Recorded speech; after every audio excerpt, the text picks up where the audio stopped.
स्वागत है stock news में।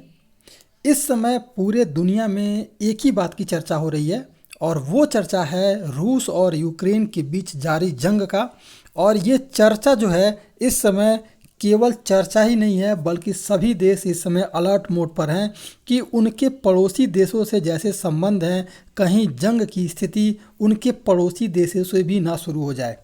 इसी बीच ताइवान और चीन का भी मामला आपको और हमें नहीं भूलना चाहिए कि जिस तरह से सीमा विवाद चीन और ताइवान का है, तो हो सकता है कि आने वाले समय में चीन जो है ताइवान पर भी जंग की शुरुआत कर दे। और ऐसा जो है लगातार दबाव बनता हुआ जा रहा है। चीन लगातार ताइवान के अंदर 8 से 10 फाइटर प्लेन भेज रहा है और लगातार ताइवान को डराने की कोशिश कर रहा है। इसी बीच उत्तर में चीन के साथ सीमा पर तनाव केवल एक ताइवान के साथ नहीं है बल्कि जो है भारत का भी इस समय जो है चीन के साथ तनाव बना हुआ है और सीमा विवाद को लेकर के। इसके अलावा पाकिस्तान के साथ भी तनावपूर्ण स्थिति है। तो बात ये आती है कि इस तनावपूर्ण स्थिति से क्या होने वाला है। तो होने वाला ये है कि इस समय आपको डिफेंस सेक्टर के शेयरों में तेज़ी देखने को मिल सकती है, क्योंकि आपको जो है इस समय सबसे ज़्यादा ज़रूरत किसकी है, तो ज़रूरत सबसे ज़्यादा है आपको हथियारों की ज़रूरत है, बम गोले और बारूदों की ज़रूरत है, फाइटर प्लेन की ज़रूरत है। तो इन जैसे सेक्टर की कंपनियां जो भी इस तरह के प्रोडक्ट बनाती हैं,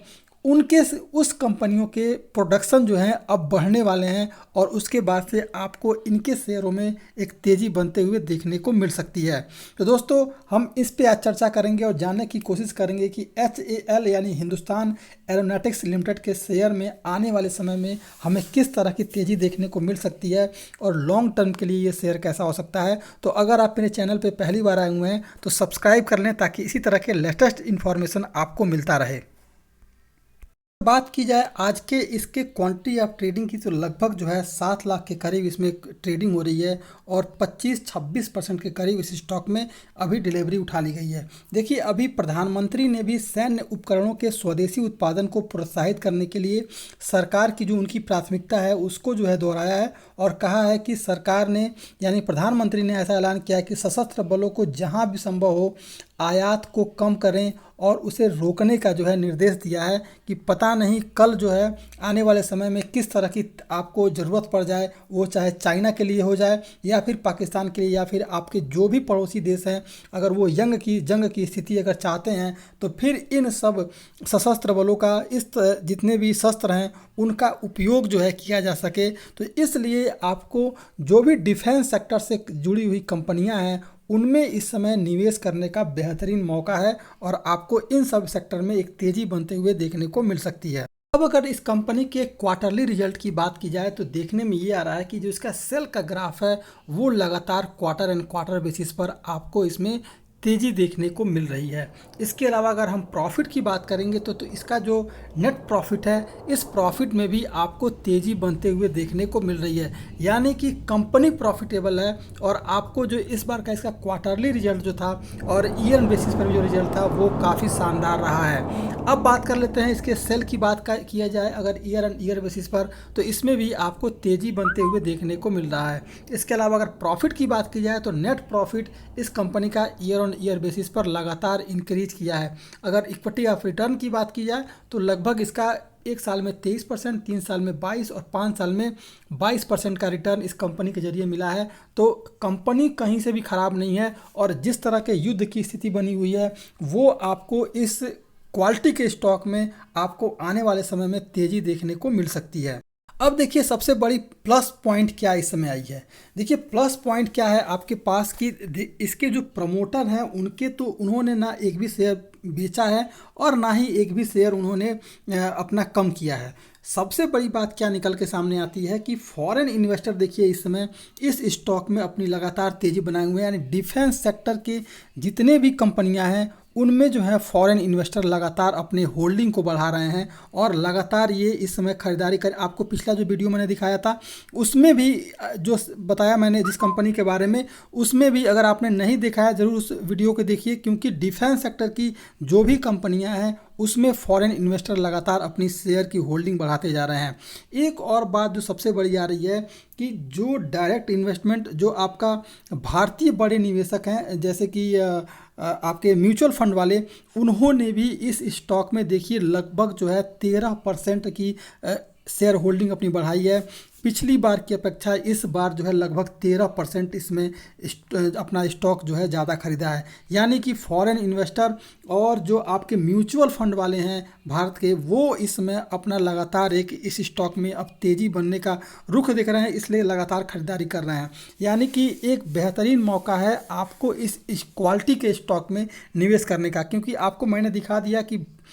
विदेशी निवेशक और भारतीय जो म्यूचुअल फंड वाले हैं वो लगातार अपने इस स्टॉक में अपनी खरीदारी कर रहे हैं। देखिए इसकी हम चार्ट पर रहे हैं और जानने की कोशिश कर रहे हैं कि ट्रेडिंग सेशन जो है आने वाला कैसा हो सकता है। अगर आप देखिए इंट्राडे ट्रेडिंग करना चाहते हैं, अगर आपके पास ये स्टॉक ऑलरेडी होल्डिंग में है तो आप बिल्कुल ना बेचें, और ना ही अगर इसमें गिरावट आई है तो घबराएं, क्योंकि इस स्टॉक में आने वाले समय में आपको एक तेज़ी बनते हुए देखने को मिल सकती है। अगर बात की जाए इसके इंट्राडे ट्रेडिंग की, अगर आप इंट्राडे ट्रेडर हैं और चाहते हैं कि नहीं मूड माहौल पता नहीं मार्केट का कैसा हो और मार्केट में गिरावट आ जाए, तो अगर आप इंट्राडे ट्रेडिंग करना चाहते हैं तो इसके लिए हम लेवल देखते हैं। अगर देखा जाए तो आने वाला जो ट्रेडिंग सेशन है इस मार्केट में अगर गिरावट आती है इस स्टॉक में, तो आपको जो नीचे का लेवल मिलेगा वो मिलेगा 1360 रुपये का जो लेवल है वो सपोर्ट का काम करेगा, और पहला सपोर्ट आपको मिलेगा 1360 रुपये पर। इसलिए मैं कह रहा हूँ 1360 रुपये। अगर आप देखेंगे तो 1360 रुपये के करीब ये स्टॉक आया है, फिर आपको यहीं से तेज़ी देखने को मिला है और लगभग 1400 का लेवल टच किया है। फिर आपको देखना, ये देखिए 1360 रुपये के करीब ये स्टॉक आया है और फिर से आपको यहीं से तेज़ी देखने को मिली है इसमें। यानी कि 1360 अगर गिरावट आती भी है और 1360 के आसपास एक 62-63 के करीब अगर ये स्टॉक अगर 61-62 या 63 के करीब से ये स्टॉक लगातार ऊपर की तरफ अगर बढ़ना शुरू होता है और ग्रीन कैंडल अगर लंबा बनाता है, जैसा कि आप यहाँ देखिए, अगर ग्रीन कैंडल एक रेड कैंडल बनाया उसके बाद से अगर ये ग्रीन कैंडल लंबा बनाता है इस तरह का, तो आप इस स्टॉक में ख़रीदारी कर सकते हैं। और टारगेट जो है, अगर आप चाहते हैं टारगेट अगर रखना चाहते हैं तो शॉर्ट टर्म के लिए अगर केवल 3 या 4 दिन होल्डिंग करना चाहते हैं तो 1420 रुपये का टारगेट लेकर के 1410 से 1420 रुपये का टारगेट जो है इस स्टॉक में आप रख सकते हैं। क्योंकि जो है ये स्टॉक लगातार आप देख रहे होंगे कि 1360 रुपये के करीब आने के बाद से लगातार ये जो है ये अप साइड मोमेंटम इस स्टॉक में देखने को मिली है। लेकिन अगर ये स्टॉक आने वाले समय में अगर पॉजिटिव मोमेंटम के साथ ओपन होता है और फिर आपको अगर जो है इस समय मार्केट क्लोज होने में केवल 3 मिनट बाकी हैं और अगर ये स्टॉक आपको जो है 1370 रुपये के ऊपर अगर ट्रेड करता हुआ मिलता है, तो फिलहाल आप तो ये देखें कि ये जो स्टॉक है लगभग 1360 के आसपास मिलता है, तो ख़रीदारी करें और 1420 रुपये, 1410 रुपये का